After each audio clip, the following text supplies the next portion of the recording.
Muchísimas gracias por esas dos presentaciones tan interesantes, densas, complejas al mismo tiempo, que suscitan sin duda muchas preguntas. Pasa que estamos al final de esta mañana que ha sido tan larga.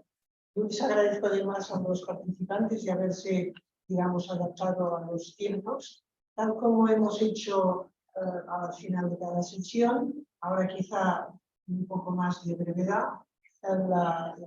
Normalmente son los propios participantes los que, si lo desean, pueden hacer preguntas entre ellos y en un segundo momento pasaremos a ver si hay comentarios o preguntas en la sala. ¿Tiene alguna? Bueno, de entrada, ahora ya ha pasado. Muchísimas gracias por su atención, por vuestra atención. Llegado el momento de preguntar a mi compañero de mesa, gracias por su ponencia. Las preguntas quizás serían muchas. Acudiendo al pasaje en el cual los fariseos apuntan con el dedo a Jesús por haber trabajado en sábado, la resolución, que ha sido una palabra importante del conflicto, creo que todas la conocemos, es la gran sentencia del Nazareno de no está hecha la ley, no está hecho el hombre para la ley, sino la ley para el hombre. Esto en estos oídos que aquí nos convoca supone un giro radical. No voy a hablar de antropocentrismo, pero supone un vuelco respecto a una tradición que usted conoce mejor que yo, sin ningún tipo de duda. Claro, esto va acompañado de una afirmación brillante cuando decía que Jesús va contra la ley, en minúsculas del poder, para dirigirse hacia la ley, en mayúsculas, que no hay enunciar. Claro, si de alguna manera se solapa ese vuelco de la ley sobre el hombre, y a la vez se le suma una afirmación de una ley mayor, se me ocurre por un lado, el estatuto de la transgresión se ve realmente puesto en entredicho, cuando en última instancia sería una afirmación de una ley mayor, una afirmación de una ley absolutamente secundaria y parcial. Y luego, desplazándolo a un nivel ontológico, no sabría cómo se podría llegar a encajar a ese segundo Levinas, más allá de la esencia o de otro modo de ser, cuando precisamente una afirmación tal de la ley, como aquí se ha trabajado, caería en un lenguaje plenamente afirmativo, bien es, bien es, el bien es. Cuando desde Levinas, quizá el bien siempre se mueva, no diré desde una teología negativa, sino respecto a unos inmensos márgenes de aquello que precisamente queda más allá del ser. No sé si me he explicado con la suficiente brevedad. Sí. Podría mucho más, sí. Y poco más que decir. Sí, muchas gracias, muchas gracias. Pregunta incompleja, pero muy clara. De hecho, en parte he tomado partido más allá de Levinas, porque es verdad que Levinas no es aquel que justamente el bien está del otro lado del ser, ¿no? Pequeña entre sus sillas, es decir, el bien está del otro lado del ser, o más allá de la esencia. Por lo tanto, de lo que se trata es de escapar o de eludir este lenguaje, por decirlo de alguna manera. Yo intencionalmente, sin embargo, he intentado regresar y pasar por este lenguaje bíblico donde observamos, por una parte, un no a cierta ley y un sí a otra ley. No, en un borrador original que había hecho primero del texto, pero ya me había empezado a dar cuenta que estaba muy complicado, había empezado a jugar con la determinación de espacio, ¿no? Este espacio marcado, demarcado por la ley de los fariseos, por la ley judía, por la Torá, pero no es solo por la ley en realidad, sino por la interpretación y por la representación, ¿no? Porque en realidad siempre estamos en representaciones de las cosas. No estamos en la vida, sino estamos, como decía un filósofo conocido nuestro, no estamos en la vida, sino en la representación de la vida. No estamos en la ley, sino en la representación que nos hacemos de la ley, que es finalmente lo que trata de evidenciar el Nazareno en esta confrontación. Es como si permanentemente este conflicto fuese el mejor pretexto para evidenciar estas representaciones. No sé si a mi vez puedo hacer alguna... Bueno, sí, es posible. Una cosa muy breve solamente. De hecho, a mí es verdad, la exposición suya es muy rica en toda esta visión, esta aproximación que tiene Heidegger a la poesía. Pero yo quería preguntarle algo provocador, que probablemente lo saque un poco de su texto. Y tiene que ver con este género de la parábola. Este género de la parábola que se dirige a todos, pero se dirige no exactamente a todos, sino a todos y a nadie, que se dirige a los enemigos, se dirige a los que comulgan o tienen este mismo mundo de vida de Jesús y entienden por qué habla de pescadores, habla de cizaña, habla de... ¿Cómo sería posible hacer dialogar este estilo parabólico con la dimensión poética a la que nos ha hecho una tan magnífica acercamiento?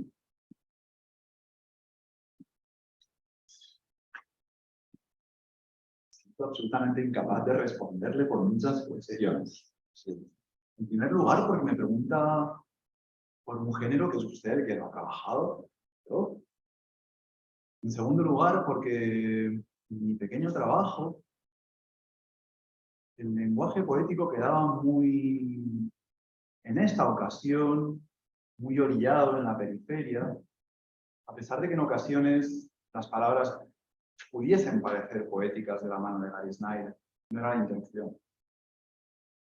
Sí creo, o me aventuraría a decir, que hay una corta pero potente tradición poética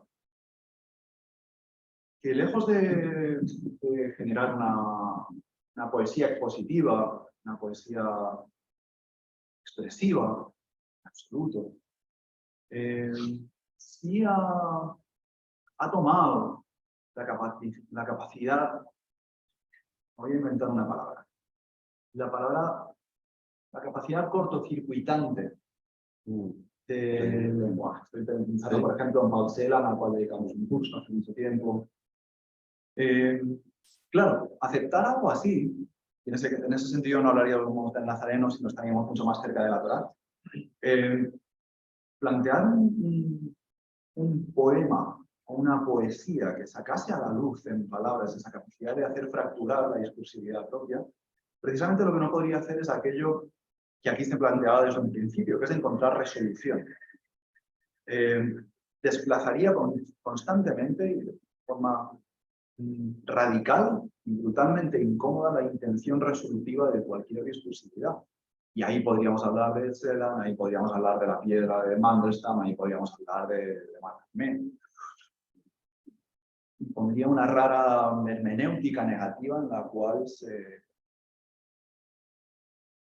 volvería casi urgente ponernos contra la pared de un lenguaje que lo que no puede hacer es resolver.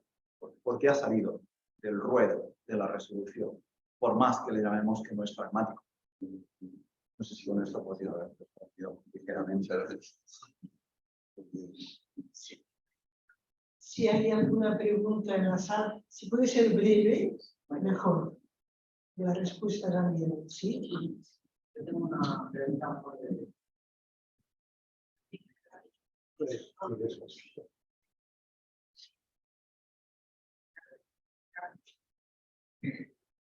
Una pregunta para los dos. Gracias por la intervención. ¿La diferencia introduce lo salvaje en el orden de la ley? Wow. La diferencia introduce los salvajes. Acumulamos las preguntas. Sí, y luego... Otra pregunta, si quieren hablar, se habla. Bueno, yo voy a hacer un pequeño comentario. Acumulamos las preguntas y luego respondimos. En relación a la ponencia maravillosa, y pido disculpas porque no hayamos tenido suficiente tiempo, de David Peiro, ¿qué le sugiere la relación de su liebre y el erizo y el cierre del espacio o la apertura del espacio como vinculación la mostración que hace Zenón de Lea de cómo la unidad, el modo de ser, el ser, es la unidad indivisible como apertura. Y bueno, yo cuando le oía me acordaba de una pregunta que yo me hacía a mí misma alguna vez. Yo decía, ¿por qué a mí, desde niña, lo único que me interesa es la filosofía y Dios?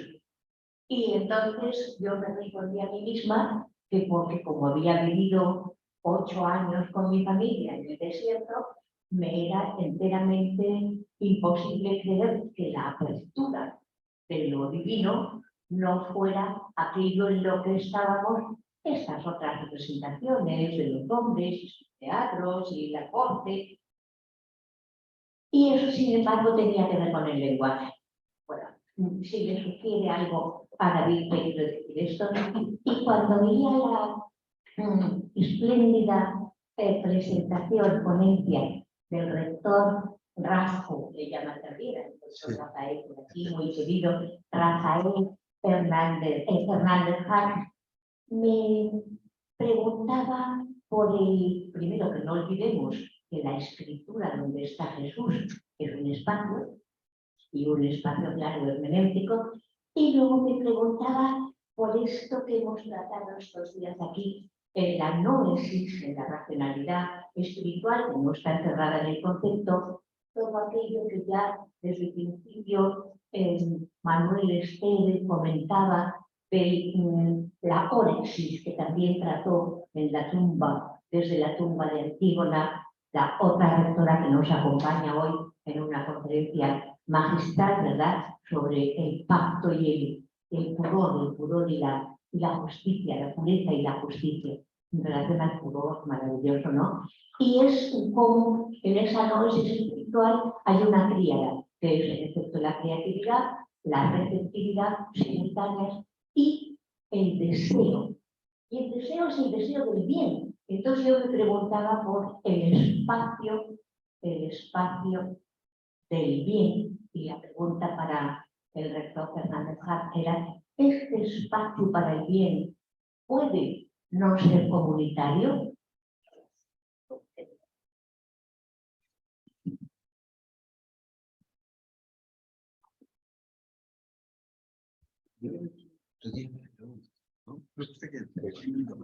Tengo varias y las dos me dan miedo, así que quiero empezar. Empieza usted que tiene el micrófono. Bueno, ya que está el micrófono, aunque no he tenido tiempo de pensar, pero me parece que es una... Sí, es una pregunta muy interesante, me gusta mucho porque, en efecto, bueno, en la espiritualidad que va renaciendo, hemos retomado ese término en el siglo XXI, retomamos este término con nuevos aires, redefinimos la espiritualidad. Es verdad que aparece en muchos casos como una dimensión que unifica otras dimensiones, entonces al mismo tiempo lo intelectual, lo existencial, lo cultural, en fin, todas estas dimensiones diversas y que van a veces en compartimentos estancos, parecen unirse en esta dimensión espiritual. Y en efecto, lo espiritual gira en torno al deseo, pura y simplemente, ¿no? Es el deseo esto que marca, que marca y señala esta dimensión espiritual. Ahora,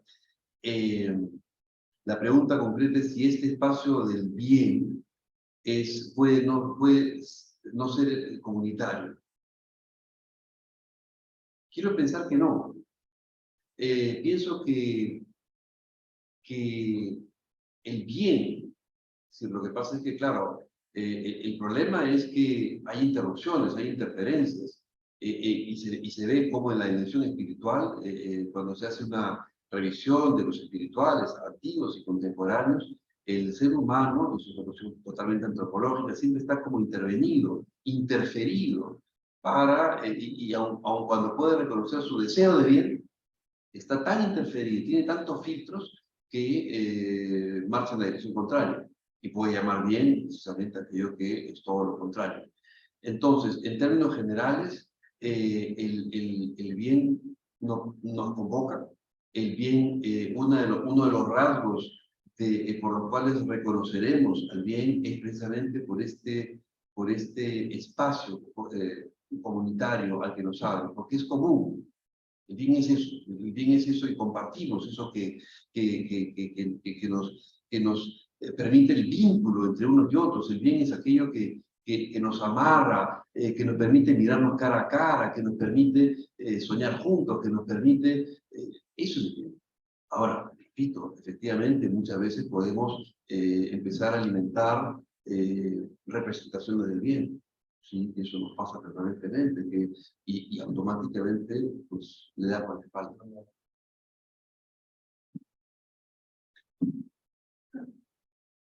Espero ser capaz de responder a ambas preguntas. Primero, en relación a si la diferencia introduce lo salvaje en la ley, le podría contestar de dos maneras, una breve y una extensa.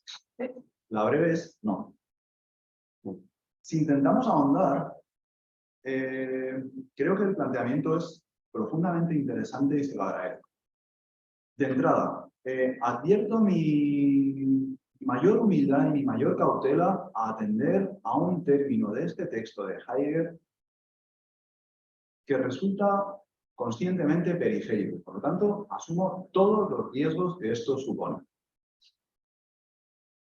¿Qué significa esto? En relación a la diferencia, en este trabajo la diferencia ha sido traída a colación, ya no tanto por qué sea la diferencia, ni siquiera si se pueda conjugar bajo el verbo ser, sino por los compromisos lingüísticos, por los compromisos discursivos que ella supone y que ella introduce aquí hoy en nosotros y en toda la escritura de Heidegger desde el principio del segundo Heidegger hasta principios de los años 70.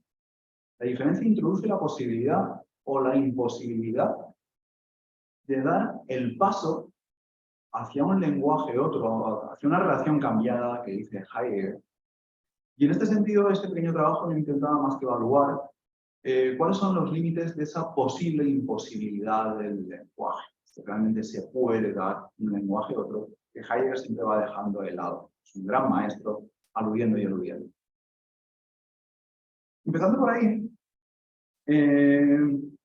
efectivamente, lo salvaje aquí se plantearía solo y únicamente como una línea de recorte respecto a ese problema de la discursividad. En tanto que línea de recorte sería el punto que queda. Me resulta altamente placentero y honorable decir esto en Ronda, casi abismados en un inmenso y precioso barranco.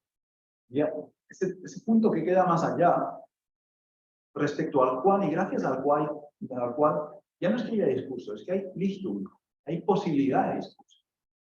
Por lo tanto, efectivamente, jamás sería inscribible dentro del campo de la discursividad, menos aún dentro del campo de la discursividad derivada modernamente, aforenda la metafísica, de esa disciplina. Y en ese sentido sería la trayectoria que nos conduciría, ¿no? Luego, desde Heidegger y acudiendo a, por ejemplo, Emmanuel Coetzee, señala muy bien, cuidado. Hablar de lo salvaje no es hablar de lo natural. Si hablar de lo natural supone restablecer esa dualidad entre physis y nomos, entre cultura y natura. Porque precisamente eso es lo que permitiría hacer desaparecer que sea eso a lo cual intentamos acercarnos. El Gary Snyder, al cual he aludido casi por amor. Y así. No estoy hablando de la naturaleza se encargarán los biólogos. Si quieren hacerlo, jamás nadie se encargará de lo salvaje.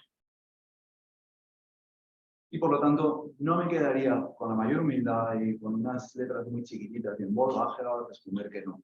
Jamás sería incluido en la ley. Por lo tanto, si anunciaba ese fracaso sería por intento de acercarse a algo que aquí sé que no se podría llegar a traer nunca. Teresa, bien. Les pido disculpas, me van a permitir tutearla. Nunca me habrás oído hablar de un mal llamado presocrático ni de Aristóteles ante Teresa por pudor. No me atrevo nunca. Volviendo a Zenón, muy amante de carreras y de animalitos, que la unidad indivisible se puede entender como apertura, creo que nos lleva a plantear algo que conoces infinitamente mejor que yo. Y es que toda pregunta se lleva a cabo arraigada en una epocalidad. Y que por lo tanto, precisamente, si hoy hablamos de Zenón, es porque en esta época nos encontramos en un punto en el cual discursivamente creo que nos vemos obligados a plantear hasta qué punto la apertura discursiva supone hoy aquí, en el fin de la metafísica, una clausura discursiva. Y hasta qué punto hablar de Zenón hoy aquí, si lo hacemos conforme lo estoy haciendo yo ahora, no vienen más que a traer a colación una constante confirmación de un lenguaje enunciativo que por un lado participa de esa apertura del ser y que por otro lado viene a confirmar una vez más y a cada paso esa clausura discursiva enunciativa. A la vez me parece, no sé si estoy respondiendo, a la vez me parece que precisamente ser conscientes de que enfrentarnos a Zenón desde una epocalidad determinada, en el segundo volumen de Nietzsche, de Heidegger, habla de la epocalidad precisamente en relación a la Verbergung, a ese resguardar, a ese albergar de aquello que en el año 35 llamaba la tierra, lo que nunca será traído al mundo y gracias a lo cual volveríamos a la respuesta de nuestro compañero y a la cual agradezco. Evidentemente, incluso hoy, cuando la apertura supone una clausura metafísica y una clausura discursiva, esa apertura apunta hacia una retención que es a la cual creo, en mis pocas palabras han intentado acercarse hoy, y estoy seguro de la cual los hermanos Grimm tenían noticia y sin ninguna duda, mejor que nosotros, el propio Zenón. Hasta aquí mis limitaciones. Sí. Si no hay alguna otra pregunta, entonces ya cerramos esta sesión, que es la última sesión. El bien nos convoca, nos ha dicho Rafael Fernández, el bien nos ha convocado durante todos esos días y con el bien pues hemos compartido la felicidad de escuchar, de aprender, de plantearnos preguntas, de convivir. Muchísimas gracias, Teresa, muchísimas gracias a las organizadoras, a todos los participantes. Muchísimas gracias también al Centro de Málaga, tenemos aquí a su director. Muchísimas gracias por este curso, digamos que ha tenido sus transgresiones, hablar de transgresión, pero me quedo con eso de que transgredir es sanar. Entonces salimos más felices y salimos más sanos. Muchísimas gracias.